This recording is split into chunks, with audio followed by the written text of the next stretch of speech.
শিক্ষা সংবাদ, শিক্ষার সংবাদ। উচ্চ মাধ্যমিকে অভিজ্ঞ শিক্ষক ও কম খরচে নিশ্চিত সাফল্য পেতে আজই যোগাযোগ করুন। মোবাইল নাম্বার সঞ্জীব মজুমদার 9932407545 ও সুরাজ বাড়ি 7074507593। স্থান ভবানীপুর ও বৈরামপুর গ্রাম। এখানে যত্ন সহকারে বাংলা, দর্শন, এডুকেশন ও সংস্কৃত পড়ানো হয়। মনে রাখবেন, ইচ্ছা শক্তি সাফল্যের মূল হাতিয়ার। সকল ছাত্র ছাত্রীদের রইল সাদর আমন্ত্রণ। ধন্যবাদ। নমস্কার, কেমন আছো তোমরা? আশা করি সকলে ভালো। প্রিয় ছাত্রছাত্রী, সবাই কেমন আছো? আশা করি ভালো আছো।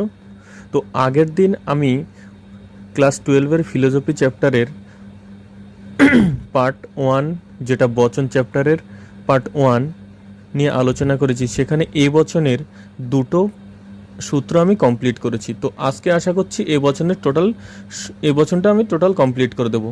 তো চলো বেশি কথা না বাড়িয়ে আমরা চলে যাই মূল পর্বে। তো তার আগে একটা কথা, যে আগের দিন যারা দেখেছো আমার ক্লাসটা, তো তাদের যদি কোনো কোশ্চেন থাকে তো তারা আমার হোয়াটসঅ্যাপ নাম্বার আছে, হোয়াটসঅ্যাপ নাম্বারে তোমরা মেসেজ করতে পারো।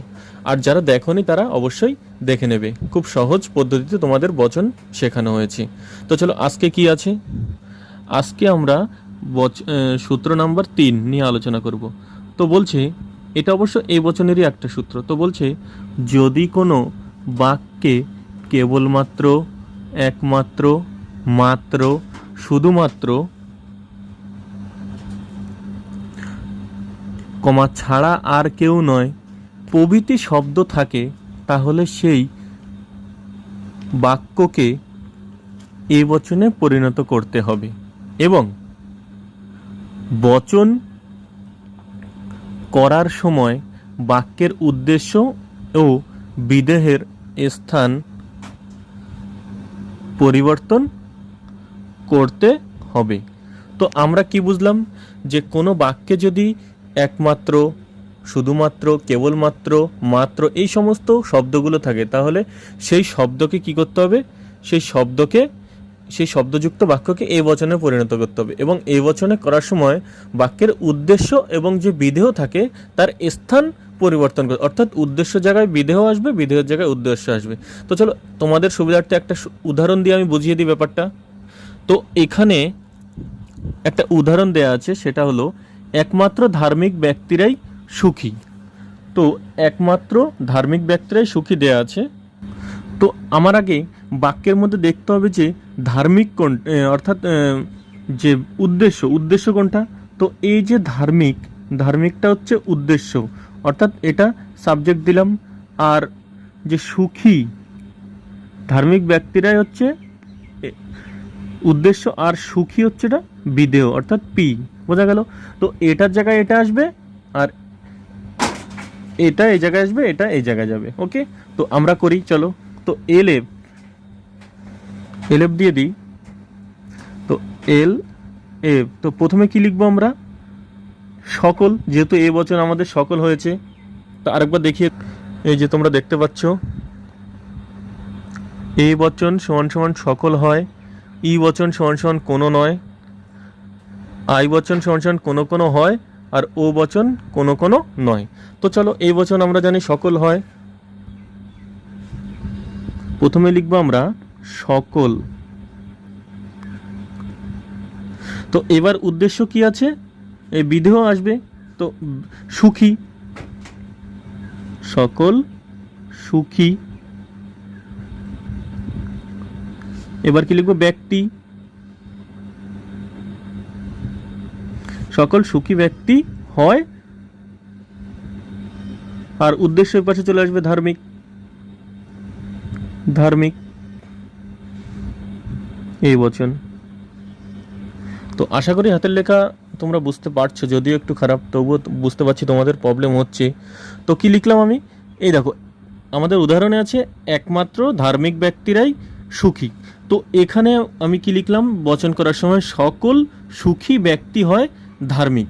তো এখানে এই যে ব্যক্তি রায়, এই যে ব্যক্তি রায় অর্থাৎ সকল, অর্থাৎ এই যে ব্যক্তিগুলোকে বোঝাচ্ছে। তো এই ব্যক্তিগুলো আমি রায়টা কেন তুলে দিলাম, রায়টা তুলে গিয়ে এখানে আমাদের কি হয়েছে, এই যে সকল হয়েছে। সকল মানে সকলও যা ব্যক্তিরা হতা, বোঝা গেল, আশা করি বুঝেছো। তো পরের সূত্রে আমরা যাই। তো এই সূত্রেরই একটা ব্যতিক্রম রয়ে গেছে। তো ব্যতিক্রমটা হচ্ছে, দেখো যে এই যে কেবলমাত্র শব্দটি যদি বাক্যের বিদেহের স্থানে থাকে তাহলে বাক্যের উদ্দেশ্য ও বিদেহের পরিবর্তন হবে না। তার মানে কি, এই যে আমরা জানি কেবলমাত্র, একমাত্র, এই শব্দগুলো অর্থাৎ কেবলমাত্র শব্দটা যদি বাক্যের বিদেহের স্থানে থাকে তাহলে যে আমরা বাক্যটা করার সময় উদ্দেশ্য বিদেহ পরিবর্তন করেছি, এই পরিবর্তনটা আর হবে না। তো চলো একটা উদাহরণ দিয়ে তাহলে বুঝিয়ে দিই, আশা করি বুঝতে পেরেছো আমার কথাটা। তো উদাহরণটা কি, উদাহরণটা হচ্ছে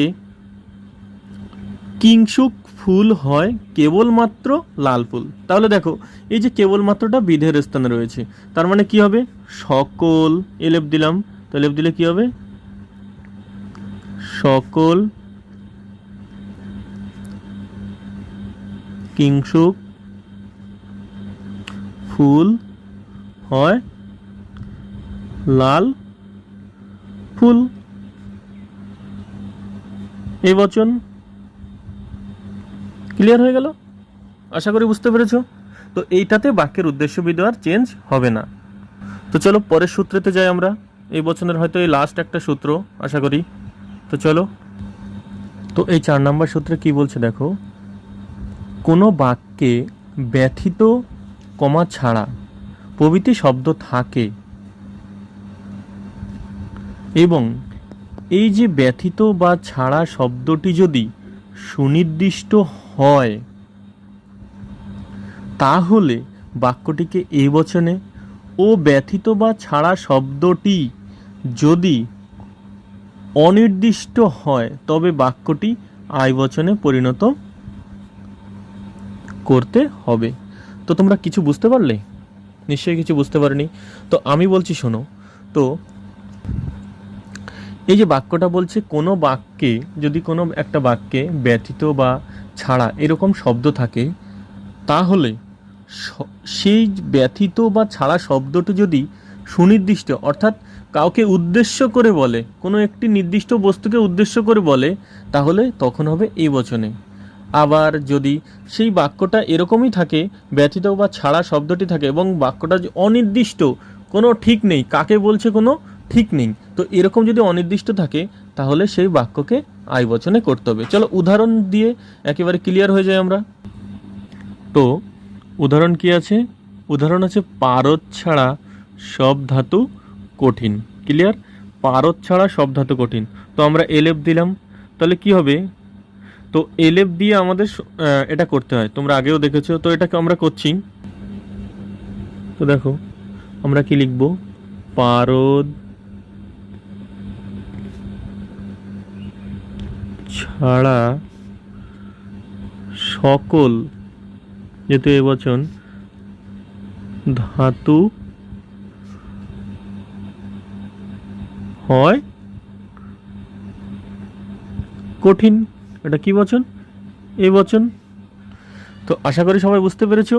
তো এরকমই হবে বাক্যটা, যদি এরকম পরীক্ষার খাতায় থাকে পারদ ছাড়া সব ধাতু কঠিন, তাহলে এই যে পারদটা একটা নির্দিষ্ট করে বলছে, হ্যাঁ এটা নির্দিষ্ট, এটা পারদ। তো এখানে যদি বলতো যে একটি ধাতু ছাড়া সব ধাতু কঠিন, তাহলে সেক্ষেত্রে আই বচন। কিন্তু এখানে তো আমাকে একটি কোনো ধাতু বলেনি, আমাকে এখানে পারদের কথাটা বলে দিয়েছে, তার জন্য বাক্যটা সুনির্দিষ্ট, তাই এটা এই বচন হয়েছে। আশা করি তোমরা বুঝতে পেরেছো, একটু দেখে নাও। তো পরের উদাহরণটায় যাই। তো দেখো এখানে কি লেখা হচ্ছে, যে এরকম থাকে পরীক্ষার খাতা, একজন ছাড়া সব ছাত্র পাস। কি বলছে, একজন ছাড়া সব ছাত্র পাস, অর্থাৎ এই যে একজন, তো কোন ছাত্রটাকে বলেছে, এখানে কিন্তু উদ্দেশ্য করে বলেনি বা নির্দিষ্ট করে কোনো ছাত্রকে বলেনি যে অমুক ছাড়া সবাই পাস, কিন্তু এখানে একজন বলছে, তার জন্য এখানে কি হবে, এখানে আই বচন হবে। তো কি লিখবো, আই বচন যেহেতু, তা লিখবো কোনো কোনো কোনো, তো বোঝা গেল। তাহলে কি লিখলাম, কোনো কোনো ছাত্র হয় পাস। ক্লিয়ার? তো এটা আই বচন। তো আশা করি আজকের ক্লাসটা তোমাদের ভালো লেগেছে। তো এটা আমাদের পার্ট 2 ক্লাস। তো আমাদের আশা করি এই বছর মোটামুটি কমপ্লিট হয়ে গেছে। পরে যদি কিছু থাকে আমি ব্যতিক্রম আবার তোমাদের সামনে নিয়ে হাজির হব। তো যে আমার ক্লাসটা অবশ্যই যদি তোমাদের ভালো লেগে থাকে, প্রতিদিনের মতোই আজকেও বলছি, দয়া করে সাবস্ক্রাইব করে দিও। এবং যদি কেউ আমার কাছে টিউশন পড়তে চাও, তো তোমাদের একেবারে স্বল্প খরচে তোমাদের আমি টিউশন পড়াবো। ঠিক আছে? আর এটা তোমাদের এর জন্য বলছি টিউশন পড়ানোর কথাটা, তো টিউশন পড়লে এটাই তোমাদের সুবিধা হবে, একবার আমি বোঝাবো, প্লাস আমি তোমাদের আরও যে ভিডিওগুলো তোমাদের হোয়াটসঅ্যাপ গ্রুপ করব, গ্রুপে তোমাদের সেন্ড করে দেবো। তাহলে তোমাদের একেবারে ক্লিয়ার হয়ে যাবে। আশা করি 80 থেকে 90 প্লাস তোমরা ফিলোজফিতে নাম্বার পেয়ে যাবে। চলো, ধন্যবাদ।